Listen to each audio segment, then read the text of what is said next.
Bom, um bom dia a todos. Desde já eu gostaria de trazer aqui o agradecimento da Embraco pela oportunidade de participar do CEPOC.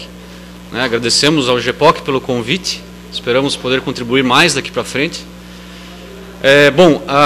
Nesses 30 minutos eu vou passar aqui um institucional da Embraco, mostrar para vocês o que a Embraco está fazendo na área de eletrônica. Quero passar alguns slides que tentam explicar, eu vou abrir um parênteses, entrando um pouco na engenharia mecânica, tentando explicar o porquê se fazer variação de capacidade no refrigerador, porquê usando esse tipo de compressor a gente aumenta a eficiência. E depois eu entro numa parte da eletrônica, mostrando quais são os nossos controles, quais são os nossos produtos de eletrônica, quais são os desafios dos mercados que a gente enfrenta e o que a gente espera, principalmente, de um engenheiro que trabalhe na Embraco, de um pesquisador que trabalhe na Embraco. Ok. Bom, nessa linha de produtos, que são os compressores herméticos utilizados em refrigeradores, freezers, aplicações comerciais, balcões refrigerados, vending machines, nesse tipo de mercado, o compressor hermético hoje no mundo, o mais utilizado é o da Embraco. Então a Embraco tem liderança global nesse tipo de mercado. Temos aí 10 mil colaboradores espalhados pelo mundo. Aqui no Brasil são em torno de 5 mil, em Joinville, Santa Catarina. Capacidade instalada de 30 milhões de compressores por ano, então uma capacidade razoável. É uma empresa com forte histórico em pesquisa e desenvolvimento. A gente pensa que o compressor tem pouca coisa para fazer, só um motor, a indução, on-off, mas não existe muita pesquisa em todos os níveis do produto, na eletrônica, que é a nossa área, no motor, principalmente nos mecanismos de compressão de gás, e também patentes na área de pesquisa e patentes na área de aplicação mesmo. O uso do compressor e o controle do compressor dentro de um sistema de refrigeração. Como fazer para que ele dê o máximo de eficiência. Temos pesquisa em desenvolvimento, principalmente aqui no Brasil, em Joinville, onde a gente faz a pesquisa de base mesmo dentro da empresa, dos novos conceitos, novos controles. E temos também, principalmente, desenvolvimento e alguma coisa de pesquisa na Itália, Eslováquia, na China, em Pequim e nos Estados Unidos. Principalmente para dar suporte aos clientes que a gente tem naqueles mercados.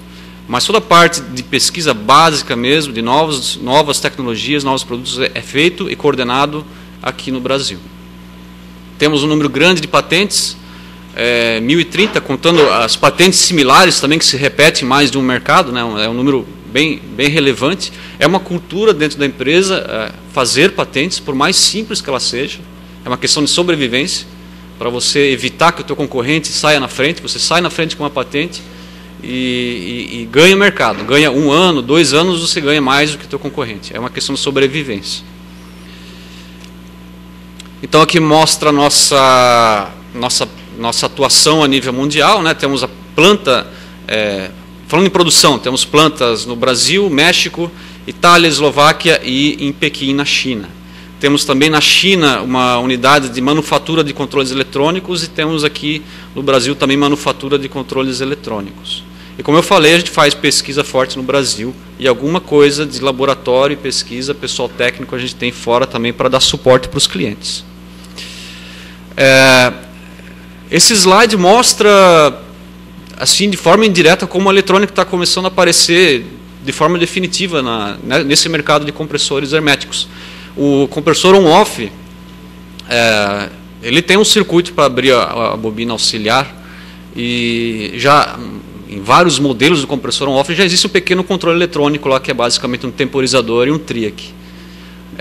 Mas com o uso dos motores a ímãs e com a criação dos compressores de capacidade variável, a gente começou a usar inversores de frequência. Então já é um nível bem mais complexo de eletrônica para a gente. O controle desse motor, a própria eletrônica de potência envolvida já é mais interessante se trabalhar. Os compressores de tecnologia mais recente, como o compressor linear da Embraco, empregam um atuador linear, um motor linear, com uma ponte H na eletrônica, o controle já bem diferente desse motor BLDC. Toda uma tecnologia para sensoriamento de posição, para sensoriamento de impacto, também com várias patentes nessa área. E temos agora, de uma forma mais recente, o compressor, microcompressor, que é um compressor pequeno, que está em fase final de desenvolvimento para aplicações, principalmente aplicações portáteis. São aplicações que, na sua maioria, são feitas utilizando baterias como alimentação. Então aqui a gente já vê que a eletrônica de potência já se torna mais presente, porque não só acionar esse compressor e controlar de forma correta, você também tem que fazer toda a interface entre a bateria ou entre qualquer outra fonte de energia e a máquina. Então a eletrônica de potência ela acaba se tornando cada vez mais importante para a gente. Agora, rapidamente, alguns slides para mostrar um sistema de refrigeração. Então, são 4 elementos básicos no sistema de refrigeração. Os 2 primeiros condensador e evaporador. Condensador é aquela parte que fica de fora do sistema de refrigerador, do refrigerador, a parte quente, que está atrás do refrigerador, na maioria dos casos. E o evaporador é a parte fria, que está dentro do sistema. O condensador opera com gás em alta pressão e alta temperatura. Então, a temperatura do condensador é superior à temperatura ambiente da cozinha, da sala em que o sistema está. Então, o calor é expulso para o ambiente. Internamente, o evaporador opera com baixa pressão do gás. Então, o gás está frio. A temperatura é mais baixa do que a temperatura que você quer manter dentro do sistema de refrigeração. Então, qualquer calor que entre no sistema, seja por abertura de porta, seja porque você colocou alguma carga lá dentro, ou pela própria ineficiência das paredes do sistema, qualquer calor que entra lá dentro ele é expulso ele é absorvido através do evaporador e expulso através do condensador ao ambiente externo. O compressor entra como a máquina que faz o gás circular, ele faz o bombeamento. Existe um dispositivo de expansão, que é aquele que separa o circuito de alta pressão, alta temperatura. Aqui o gás ele expande, ele fica em baixa pressão e baixa temperatura e você fecha o circuito. O compressor tradicional on-off, ele é dimensionado para pior condição. Esse aqui agora é situação normal. Aqui ocorre em todos os sistemas que nós temos aqui no Brasil, por exemplo.